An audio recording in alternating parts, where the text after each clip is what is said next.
ايه منه ليك تدخني كيف بعدها ليك الله اكبر. اشهد ان لا اله الا الله. هذا شيء من يشاهد حجم الكارثة التي حلت بالمنطقة يتوقع أن زلزالا هز المكان، حتى أن محافظ بيروت شبه الحادثة بتفجيري هيروشيما وناكازاكي. هذه الصور المؤلمة يعني نحن سأختصر محمود يعني وأنت تتحدث هذه السيارة هؤلاء يناشدون بفتح الطريق، لديهم جرحى لا أدري حتى في يعني الجرحى لا يتسعون في السيارة، أحدهم وضع جريحا على سطح السيارة. هي ليست سيئة، هذه السيارة الثانية، هذه السيارة الثالثة.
مشردين، وتسبب الانفجار في أضرار جسيمة.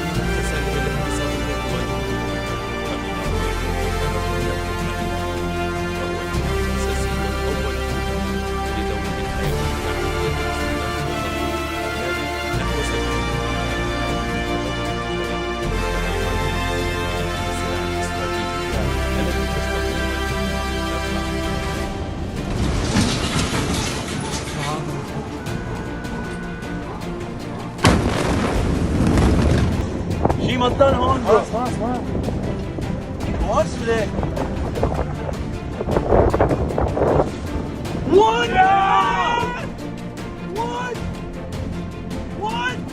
شو هاد؟ أنا الجرحى في الأرض الآن.